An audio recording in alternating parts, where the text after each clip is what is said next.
Hello dear students, आज हम लोग केमिकल काइनेटिक्स का लेक्चर नंबर 10 को स्टडी करने जा रहे हैं और आज का टॉपिक नेम है बच्चों जीरो ऑर्डर रिएक्शन।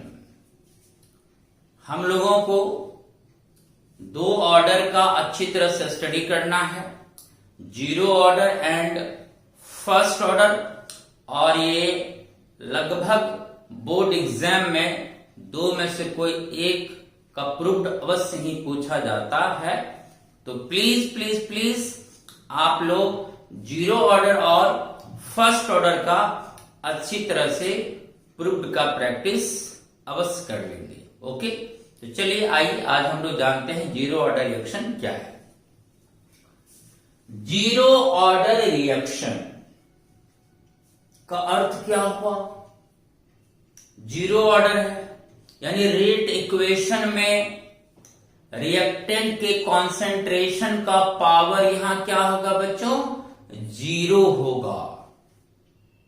तो अगर रेट इक्वेशन में किसी भी रिएक्टेंट का पावर क्या हो बच्चों?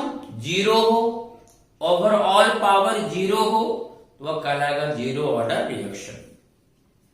Zero order reaction, in zero order reaction, comma, the rate does not depend on the concentration of any one of the reactant। यानी जीरो ऑर्डर रिएक्शन में रिएक्शन का जो रेट होगा बच्चों, स्पीड होगा, वह रिएक्टेंट के कॉन्सेंट्रेशन पर डिपेंड नहीं करेगा। यानी रिएक्टेंट का कॉन्सेंट्रेशन समय के साथ चेंज होगा बट रेट पर उसका कोई असर नहीं पड़ेगा, रेट पर कोई उसका इफेक्ट नहीं पड़ेगा। यानी कंसंट्रेशन तो समय के साथ चेंज होगा, कंसंट्रेशन में बदलाव मिलेगी देखने को, लेकिन कंसंट्रेशन चेंज होने पर भी इस ऑर्डर में बच्चों रेट पर कोई असर होने वाला नहीं है। इसका मतलब जीरो ऑर्डर रिएक्शन का जो रेट होता है बच्चों, वह रिएक्टेंट के कॉन्सेंट्रेशन से इंडिपेंडेंट होता है, यानी उस पर यह डिपेंड नहीं करता है। जैसे let us consider a zero order reaction. चलिए हम मान लेते हैं कि ए से पी का बनना एक जीरो ऑर्डर रिएक्शन है। यहां ए रिएक्टेंट हुआ और उससे क्या बना बच्चों? पी, अर्थात प्रोडक्ट बनी। और ए से पी का बनना हमने क्या मान लिया बच्चों? यह एक जीरो ऑर्डर रिएक्शन है।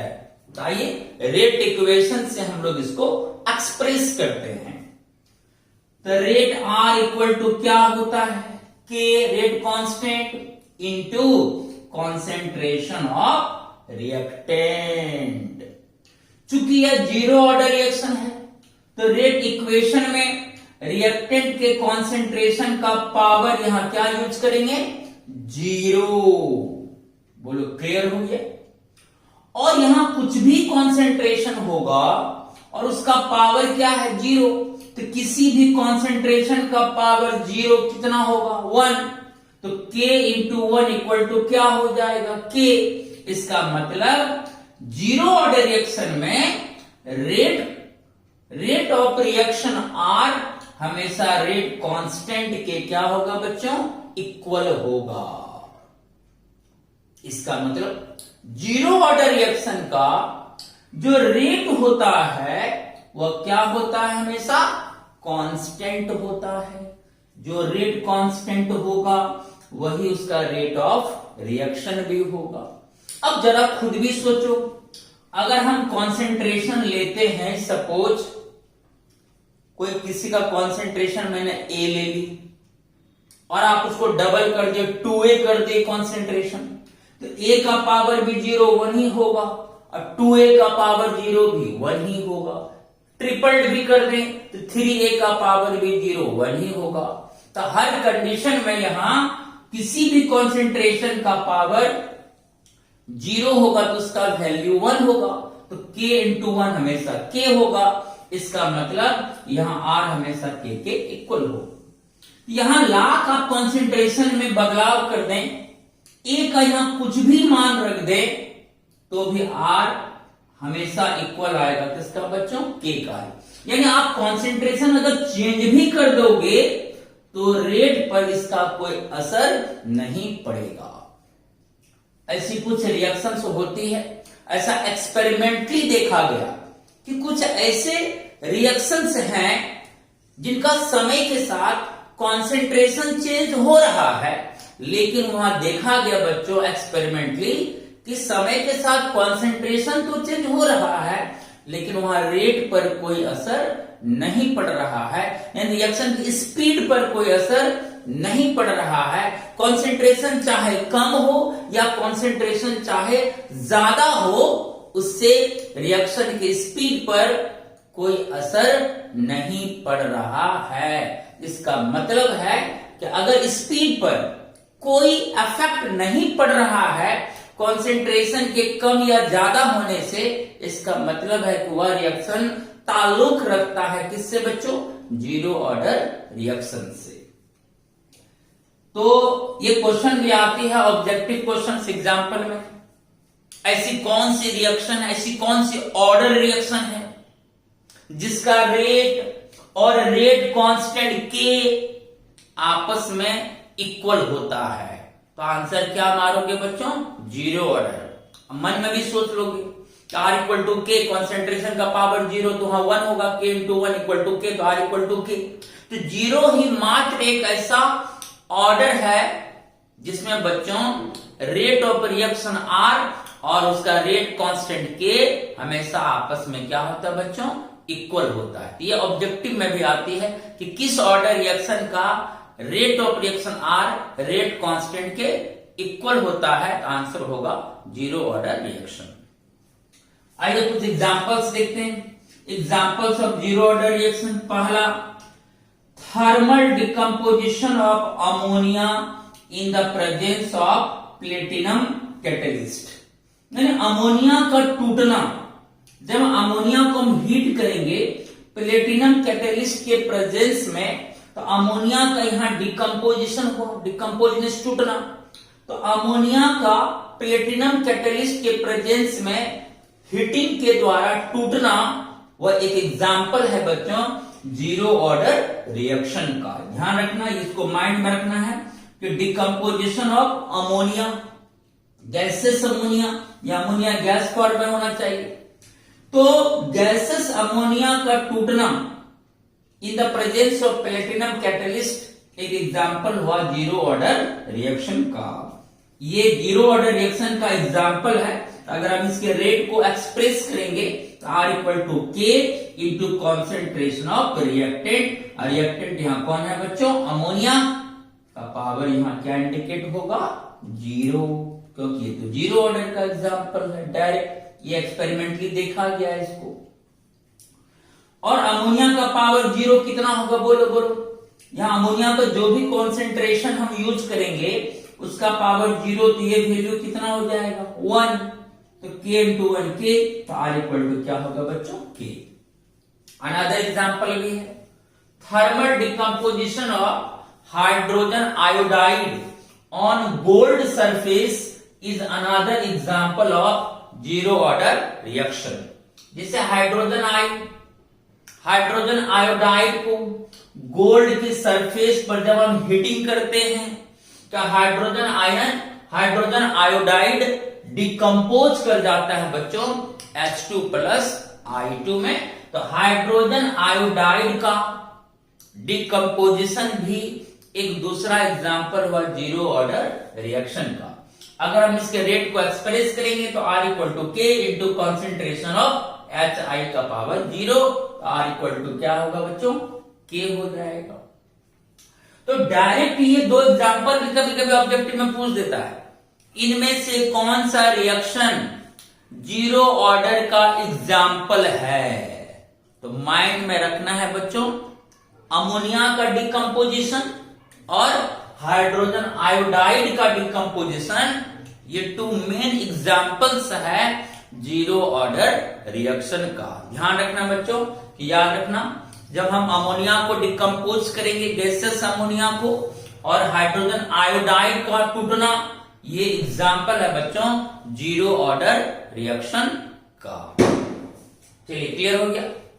तो ओवरऑल अभी तक हमने क्या देखा जीरो ऑर्डर में, कि चूंकि यहां पावर जीरो है तो हम रिएक्टेंट के कॉन्सेंट्रेशन में कुछ भी चेंज कर देंगे तो उससे रेट पर कोई इफेक्ट नहीं पड़ता है, यानी रेट जो था वही रहेगा, अर्थात रेट यहां हमेशा क्या होगा बच्चों, कांस्टेंट होगा।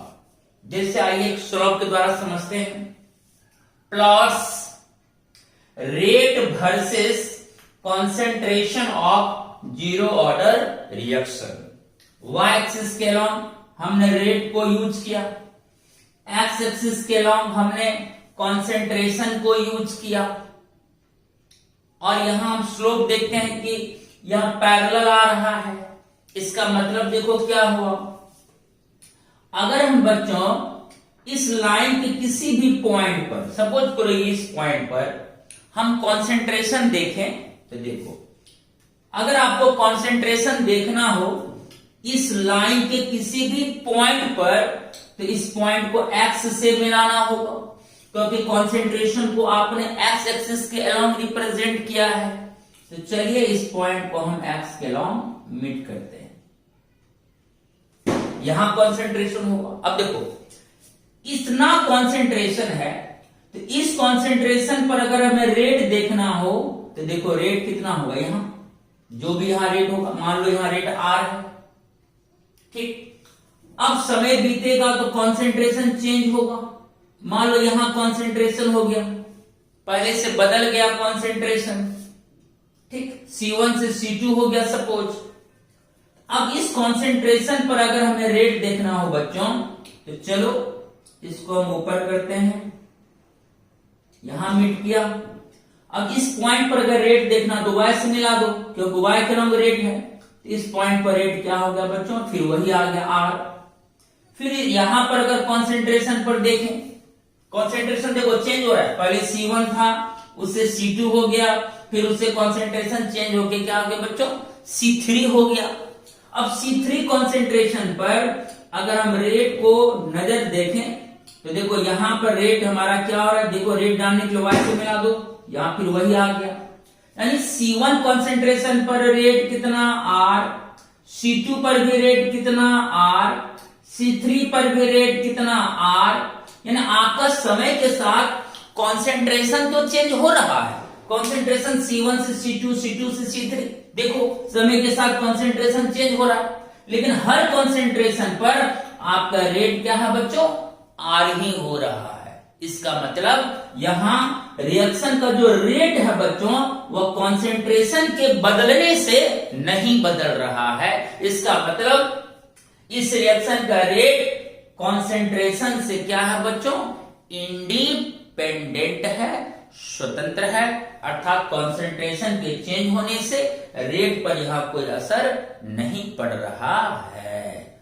ये जीरो ऑर्डर रिएक्शन का रेट और कंसंट्रेशन के बीच का ये क्या हुआ बच्चों, ग्राफ हुआ। जब भी अगर जीरो ऑर्डर का रेट वर्सेस कंसंट्रेशन का स्लोप पूछे कि इनमें से कौन सा करेक्ट है ग्राफ, याद रखना एक्स एक्सिस के अलोंग एक लाइन ड्राइंग होगा जो एक्स के बिल्कुल पैरेलल होगा। तो यहां पर हम लोग क्या देखें कि R gives P, R equal to K, concentration of reactant का पावर 0, तो यहाँ R हमेशा K के इक्वल होगा।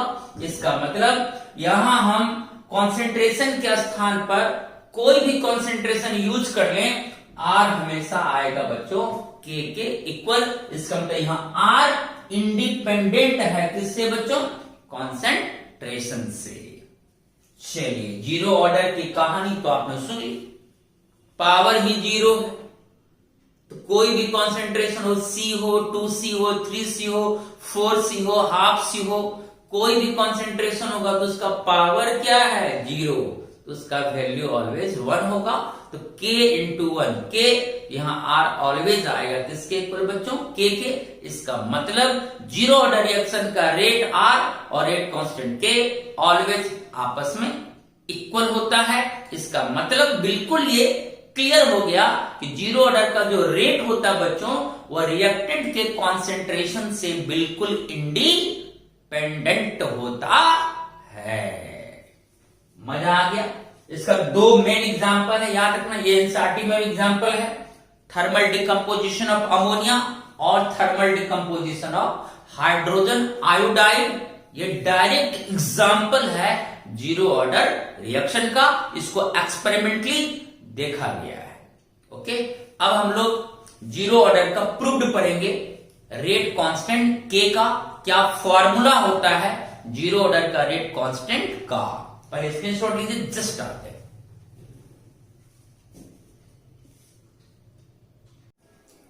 तो अब हम लोग रेट कांस्टेंट के को प्रूव्ड करेंगे जीरो ऑर्डर रिएक्शन का। This is very important for board examination. Integrated equation for determining the rate constant k of zero order reaction. Board में क्वेश्चन आती है कि जीरो ऑर्डर रिएक्शन का रेट कांस्टेंट के फॉर्मूला को proved करें। बहुत ही सिंपल है, बस कॉन्सेंट्रेट होकर देखना है। जीरो ऑर्डर का अर्थ क्या हुआ बच्चों? जीरो ऑर्डर का अर्थ ये हुआ कि जब हम रेट इक्वेशन को एक्सप्रेस करेंगे तो वहां पावर यूज करेंगे बच्चों, क्या? Zero. It means that the rate of the reaction is proportional to zero power of the concentration of reactant। जो रिएक्टेंट हम यहां कंसीडर करेंगे रेट इक्वेशन में, उसका पावर इंडिकेट करेंगे बच्चों, क्या? जीरो। तब वो कहलाएगा zero order reaction. Let us consider a zero order reaction. Exam में भी आपको कंसीडर कर लेना है कि R से P का बनना एक जीरो ऑर्डर रिएक्शन है, जहां R रिएक्टेंट हो गया और उससे प्रोडक्ट बना बच्चों, क्या? P। कोई एक ही रिएक्टेंट मानना है, वो मान लेंगे R या A, कुछ भी मान सकते हैं। तो हम यहां रिएक्टेंट को R ही कंसिडर कर रहे हैं। तो R से P का बनना हमने मान लिया बच्चों कि यह क्या है? एक जीरो ऑर्डर रिएक्शन है। Okay, let R naught is the initial concentration of reactant R at time 0। मान लेते हैं कि इस रिएक्टेंट का प्रारंभिक कॉन्सेंट्रेशन है बच्चों, कितना? R not. नीचे में ये देखो नॉट नजर आ रही है, ये नॉट का अर्थ हो गया बच्चों इनिशियल, और स्क्वायर ब्रैकेट में R है, उसको पढ़ेंगे कॉन्सेंट्रेशन ऑफ रिएक्टेंट R। माना कि इस रिएक्टेंट का इनिशियल कॉन्सेंट्रेशन है बच्चों, कितना? R नॉट, और उस समय आपका टाइम क्या होगा? जीरो, क्योंकि अभी रिएक्शन स्टार्ट नहीं हुई है। अब रिएक्शन स्टार्ट हो जाएगा तो टाइम धीरे धीरे आगे बढ़ेगा, प्रोसीड करेगा, और जैसे जैसे टाइम आगे बढ़ेगा तो रिएक्टेंट का कॉन्सेंट्रेशन क्या करेगा बच्चों? डिक्रीज करेगा, क्योंकि टाइम के साथ रिएक्टेंट बदलेगा किसमें? प्रोडक्ट में, और जैसे जैसे रिएक्टेंट प्रोडक्ट में कन्वर्ट होगा वैसे वैसे रिएक्टेंट का कॉन्सेंट्रेशन टाइम के साथ घटेगा। मान लेते हैं कि आफ्टर टाइम टी समय के बाद रिएक्टेंट का कॉन्सेंट्रेशन R नॉट से चेंज होकर हो गया बच्चों R। मान लो कि R नॉट में से कुछ कॉन्सेंट्रेशन कन्वर्ट हो गया प्रोडक्ट में,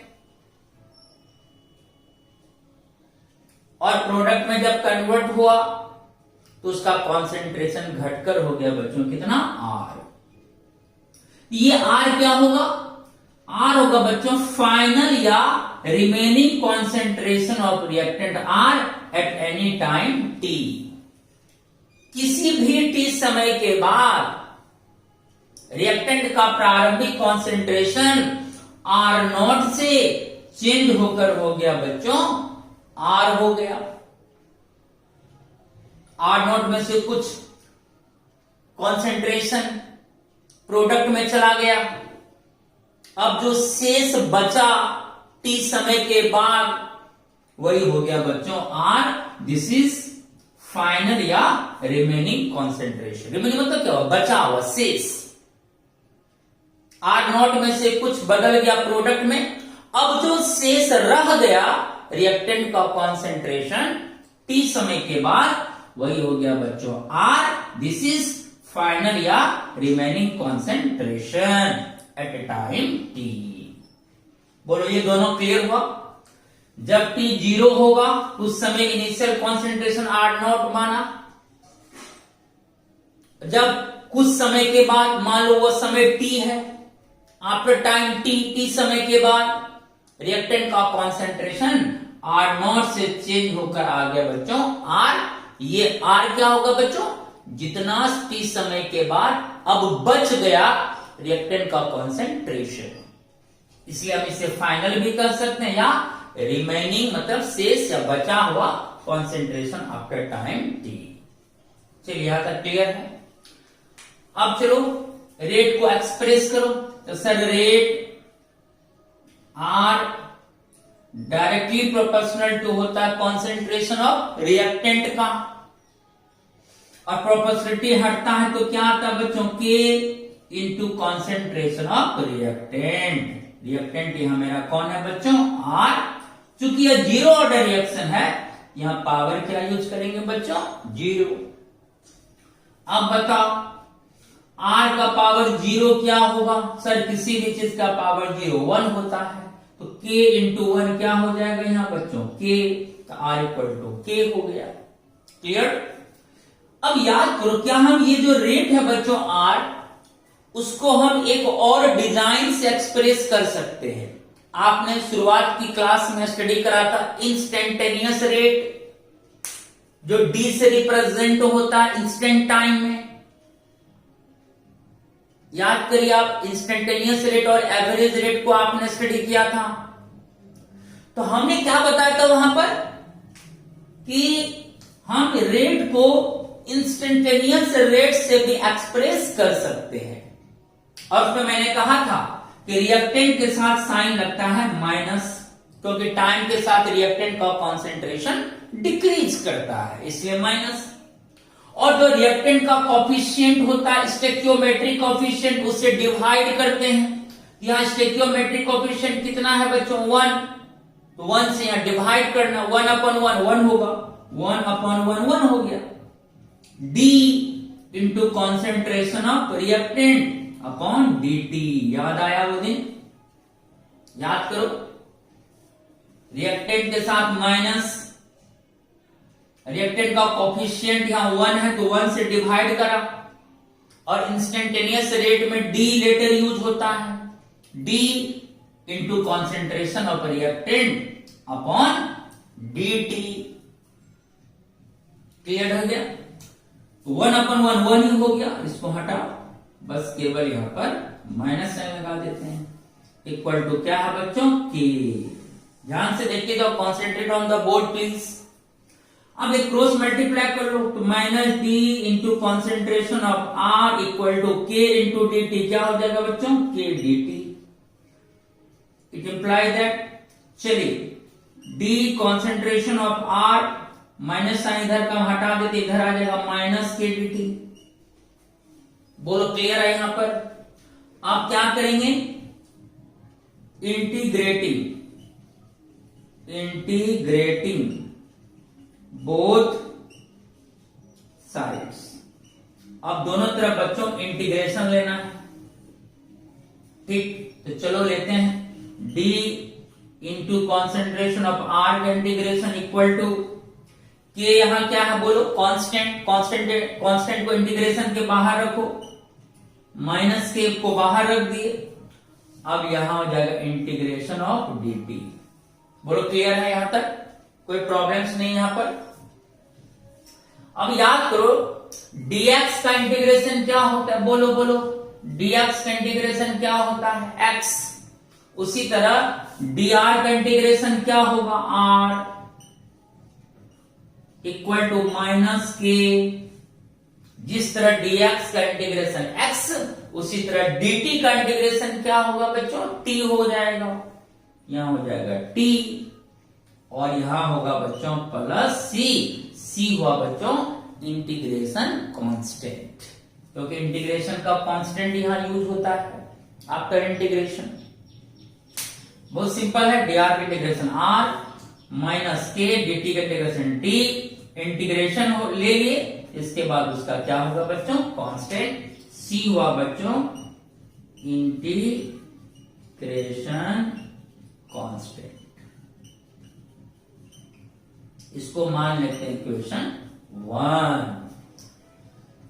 जब विचार फर्स्ट ऑर्डर के आगे प्रूव करेंगे, इसी तरह से वहां भी प्रोसीड होगा, और इंटीग्रेशन लेने के बाद यहां इंटीग्रेशन कांस्टेंट जैसे ही यूज करेंगे तो उसको मान लेंगे हम लोग बच्चों इक्वेशन 1। अब यहां लिखते हैं व्हेन t इक्वल टू 0। अब हमें माइंड लगाना है कि हमको c का वैल्यू निकालना है। तो c का जब भी वैल्यू निकालेंगे, चाहे वो 0 ऑर्डर हो या फर्स्ट ऑर्डर हो, वह टाइम 0 पर ही इसको हम लोग कैलकुलेट कर सकते हैं। ओके बच्चों, c का वैल्यू निकलेगा कहां से बताओ, टाइम 0 से। अब बताओ अगर t 0 होगा तो वहां बताओ t 0 पर कौन सा कंसेंट्रेशन यूज होगा, इनिशियल। ठीक, यानी अगर हम t को 0 मान लेंगे तो 0 समय में हमारा इनिशियल कंसेंट्रेशन यूज होगा R0। इसका मतलब अगर t 0 होगा तो फाइनल कंसेंट्रेशन के स्थान पर हमें यूज करना होगा बच्चों इनिशियल कंसेंट्रेशन। ये बात समझ में आई। जब t 0 होगा, 0 समय मतलब इनिशियल कंसेंट्रेशन लेना है। इसका मतलब जहां जब t 0 लेंगे बच्चों तो फाइनल कंसेंट्रेशन के स्थान पर हमें यूज करना होगा इनिशियल कंसेंट्रेशन। यानी इक्वेशन में जहां फाइनल कंसेंट्रेशन होगा उसके स्थान पर हम यूज कर लेंगे इनिशियल कंसेंट्रेशन, क्योंकि यहां t आपने क्या लिया है, 0 यूज किया है। तो अगर t 0 होगा तो final concentration is equal to हो जाएगा किसका, इनिशियल कंसेंट्रेशन का। क्लियर है। Putting these values in equation first. अब हम लोग इस मान को इक्वेशन फर्स्ट में पुट करेंगे। चलिए देखो क्या होगा, R देखो फाइनल कॉन्सेंट्रेशन है यहां, तो R के स्थान पर क्या यूज कर लेंगे, R0 इक्वल टू माइनस के इंटू क्या है देखो T, और T हमने यहां क्या लिया है 0, तो T के स्थान पर 0। अब प्लस क्या हो गया बच्चों, C हो गया। देखो अब तो माइनस के इंटू 0 तो 0 टर्म हो गया। तो बताओ C इक्वल टू क्या आया बच्चों मेरा, R0 आ गया। देखो C इक्वल टू R0 आ गया। इसको मान लेंगे हम लोग, चलो इसको मान लेते हैं हम लोग। इक्वेशन 1 माना था,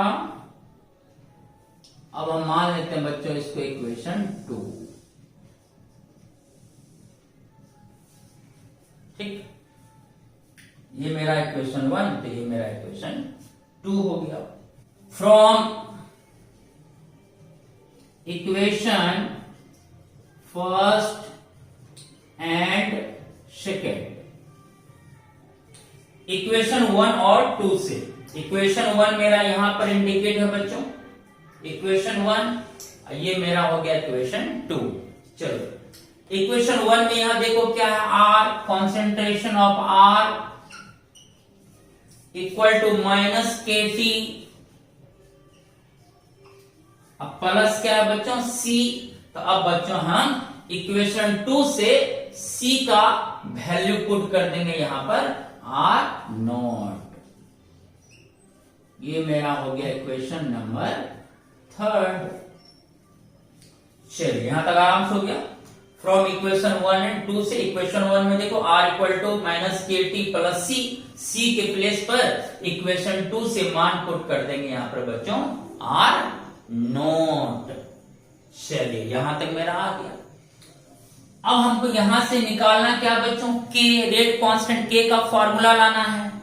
तो चलो माइनस के टी को इक्वल किधर लाओ तो हो जाएगा plus K T equal to R naught, इसको उधर ले जाओ minus R. It imply that K equal to हो जाएगा बच्चों R naught minus concentration of R upon T. ये हो गया मेरा बच्चों फॉर्मूला प्रूव्ड। बोलो क्लियर हो गया, कोई प्रॉब्लम्स? तो जीरो ऑर्डर का जब भी आपको पूछा जाए रेट कांस्टेंट के क्या होगा तो आप फॉर्मूला यूज कर लेंगे बच्चों K equal to R naught minus R upon T. Initial concentration minus final concentration upon time T. यहां आर नॉट हो गया बच्चों, आर नॉट हो गया initial concentration of reactant R, clear? और R हो गया फाइनल या remaining concentration of reactant R। T क्या हुआ बच्चों, time to change the concentration R naught to R. यानी ये वह समय हुआ जिस समय में रिएक्टेंट का initial concentration R naught change हो गया किसमें बच्चों, फाइनल कॉन्सेंट्रेशन आर में। यानी इनिशियल से फाइनल कॉन्सेंट्रेशन होने में जितना समय लगा वही हमारा हो गया टाइम टी। चलिए यहां तक फुल्ली क्लियर है आपका। अब हम लोग एक प्लॉट करेंगे, यानी एग्जाम में अगर आएगा क्वेश्चन कि proved that rate constant k of zero order reaction, तो बस आपको यहां से चलना है और यहां तक प्रूव कर देना है। बहुत सिंपल है। और इसमें क्या है, सिंपली मन भी मन कर सकते हो। Sir R gives P consider कर लेंगे जीरो ऑर्डर रिएक्शन, तो R equal to K, R का पावर क्या हो जाएगा बच्चों जीरो, तो आर इक्वल टू क्या हो गया के। अब आर को इंस्टेंटेनियस रेट में एक्सप्रेस कर लेंगे minus d concentration of R upon d t equal to हो जाएगा के, तो minus d R equal to हो जाएगा बच्चों के डी टी, तो डी आर इक्वल टू हो जाएगा minus k d t, integrating both sides, d R का integration R equal to minus k और डी टी का इंटीग्रेशन टी हो जाएगा माइनस के टी और प्लस सी जो कि मेरा इंटीग्रेशन कांस्टेंट होगा। देखो यहां तक आ गए। तो अब हमको सी का वैल्यू कैलकुलेट करना है, उसके लिए हम टाइम को जीरो यहां पर यूज करेंगे। टाइम जीरो से सी का वैल्यू कैलकुलेट होगा, तो when T equal to zero, अगर समय जीरो होगा तो फाइनल कॉन्सेंट्रेशन इक्वल टू हो जाएगा इनिशियल कॉन्सेंट्रेशन का। मतलब फाइनल कॉन्सेंट्रेशन के स्थान पर यूज करना होगा इनिशियल कॉन्सेंट्रेशन। अब इस वैल्यू को इक्वेशन 1 में पुट करेंगे, तो आर के प्लेस पर आर नॉट माइनस के इंटू जीरो प्लस सी, तो सी इक्वल टू मेरा आ जाएगा आर नॉट। अब इक्वेशन 1 एंड 2 से आगे बढ़ेंगे। अब इक्वेशन 1 में सी के स्थान पर बैठा देना बच्चों आर नॉट, ये इक्वेशन मेरा हो गया थर्ड। अब यहां से बच्चों हम क्या निकाल लेंगे के, तो के इक्वल टू मेरा आ जाएगा R naught minus R upon T. सारा चीज यहां पर क्लियर वे में लिखा हुआ है। इनिशियल कॉन्सेंट्रेशन में फाइनल या रिमेनिंग कॉन्सेंट्रेशन को माइनस कर देना है, डिवाइड कर देना है टाइम से, तो रेट कांस्टेंट के हमारा प्रेडिक्ट हो जाएगा। अब हमें एक प्लॉट देखना है, प्लॉट्स कॉन्सेंट्रेशन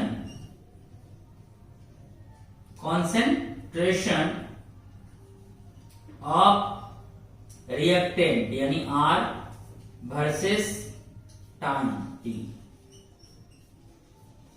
ठीक, अब एक प्लॉट्स ड्राइंग करना है। प्लॉट्स किसके बीच?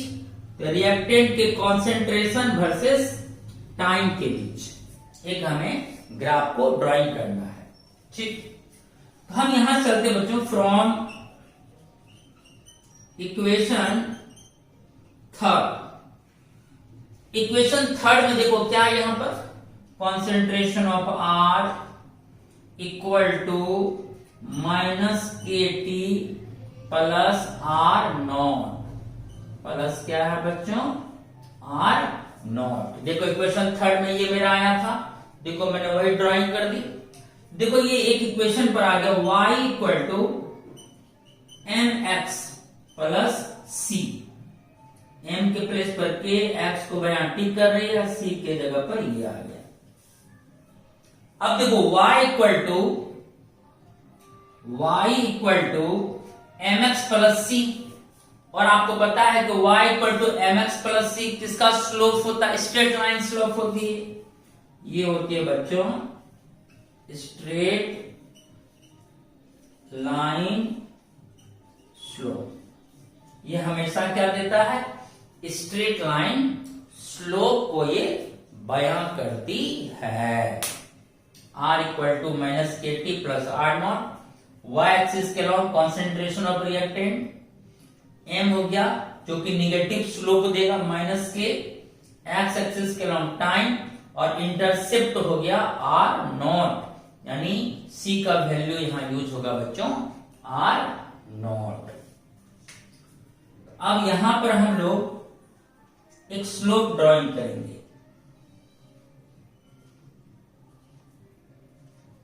इधर टाइम देखो, x एक्सिस के अलॉन्ग देखो क्या x के अलॉन्ग क्या है? टाइम। तो इधर टाइम t हो गया इधर, और y एक्सिस के अलॉन्ग कॉन्सेंट्रेशन ऑफ रिएक्टेंट, इधर यूज होगा बच्चों concentration of R, concentration of reactant along the y axis. तो y एक्सिस के along concentration of R, x axis के अलॉन्ग टाइम, तो कॉन्सेंट्रेशन वर्सेस टाइम का हमें स्लोप रिप्रेजेंट करना है। और ये y equal to mx plus c पे डिजाइन हुआ, जिसका मतलब यह एक स्ट्रेट लाइन स्लोप देगा। और स्ट्रेट लाइन स्लोप कैसा देगा? माइनस के यानी निगेटिव स्लोप देगा, यानी जो स्ट्रेट लाइन होगा वो ऊपर से नीचे आएगा। देखो यहां से स्लोप ड्राइंग करना किधर बच्चों? नीचे की तरफ। ये जो हमारा हुआ स्लोप कैसा स्लोप हुआ? ये हो गया k, जो मेरा देगा बच्चों निगेटिव स्लोप k हो गया। तो देखो y के along concentration of R, x के अलॉन्ग टाइम, और स्लोप कैसा में मुझे मिला? स्ट्रेट लाइन स्लोप, जो -K यहां बयान करती है। -K यानी ये मेरा निगेटिव स्लोप दे रहा है ऊपर से नीचे, और इंटरसेप्ट मेरा c है R0, यानी ओरिजिन से यहां का जो डिस्टेंस हुआ बच्चों ये हुआ मेरा R0, यानी यहां पर यूज हो जाएगा R0। इनिशियल कॉन्सेंट्रेशन यहां है, ओके। और जैसे जैसे टाइम आगे बढ़ रहा है रिएक्टेंट का इनिशियल कॉन्सेंट्रेशन क्या हो रहा है बच्चों? घट रहा है। जब ये स्लोप यहां टच हो जाएगा तो सारा इनिशियल कॉन्सेंट्रेशन कन्वर्ट हो जाएगा किसमें बच्चों? प्रोडक्ट साइड में। बोलो क्लियर हो जाएगा?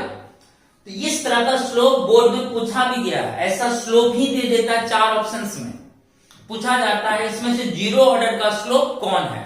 ध्यान रखना कि जीरो ऑर्डर का स्लोप में हमारा y equal to mx plus c पे ये स्लोप आता है जो स्ट्रेट लाइन स्लोप देगा, और इसमें y के along concentration of R indicate होगा, x के अलॉन्ग टाइम इंडिकेट होगा, और आपको पता है यह माइनस किया तो ये निगेटिव स्लोप देगा, तो कैसे आएगा? ऊपर से नीचे।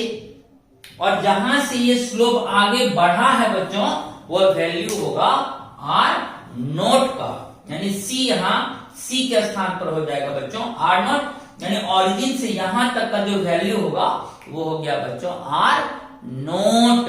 तो अगर ऐसे उतरते हुए दिखाई दे तो समझ जाएगा कि ये हमारा जीरो ऑर्डर रिएक्शन का स्लोप है। जब हम लोग फर्स्ट ऑर्डर पढ़ेंगे बच्चों, तो फर्स्ट ऑर्डर में एग्जैक्टली ऐसा ही स्लोप देखने को मिलेगा, इसलिए स्टूडेंट कंफ्यूज हो जाता है कि जीरो ऑर्डर और फर्स्ट ऑर्डर का सेम स्लोप होता है। बस एक डिफरेंस है, यहां आर नोट है केवल, ध्यान रखना जीरो ऑर्डर में केवल क्या है, यहां आर नोट। लेकिन जब हम लोग फर्स्ट ऑर्डर को प्रूव करेंगे तो वहां आर नोट के साथ इंडिकेट होगा लॉग, तो वहां लिखा रहेगा यहाँ लॉग आर नोट। अगर हम केवल यहाँ लॉग आर नोट यूज कर लेंगे तो वो हो जाएगा फर्स्ट ऑर्डर का, और अगर केवल यहाँ आर नोट होगा तो वो हो जाएगा बच्चों जीरो ऑर्डर रिएक्शन का। ध्यान रखना, नहीं तो यहाँ कंफ्यूजन होता है। जीरो ऑर्डर और फर्स्ट ऑर्डर दोनों का कॉन्सेंट्रेशन वर्सेस टाइम का स्लोप बिल्कुल सेम दिखने में लगेगा आपको, लेकिन एक अंतर है, दोनों स्ट्रेट लाइन स्लोप देता है, वहां भी वही आएगा, y बराबर mx प्लस सी का ही आएगा। लेकिन वन डिफरेंस है, वहां पर आर नोट के साथ इंडिकेट रहेगा लॉग। अगर लॉग आर नोट के साथ ऐसा स्लोप दिखेगा वो फर्स्ट ऑर्डर रिएक्शन का होगा, और अगर केवल आर नोट के साथ ऐसा स्लोप दिख रहा है straight line slope with negative slope, ये बच्चों हमारा जीरो ऑर्डर रिएक्शन का होगा। बोलो समझ में आ गई बात? आराम से इसको एक दो बार प्रैक्टिस कर लेंगे कॉपी पर, ताकि जीरो ऑर्डर का अगर हमें प्रूफ पूछा जाए रेट कांस्टेंट के का फॉर्मूला का, तो आप आसानी से एग्जाम हॉल में सही से प्रूफ करके दिखा सकें। और अगर स्लोप से क्वेश्चन आएगा कि which of the following represent the concentration versus time graph of zero order reaction, तो इस तरह का जहां जिस ऑप्शन में आपको ग्राफ नजर आएगा वही हमारा जीरो ऑर्डर रिएक्शन का करेक्ट आंसर होगा। ओके बच्चों, कोई दिक्कत नहीं है, सब कुछ अच्छे समझ गए, स्क्रीनशॉट लीजिए, जस्ट आते हैं।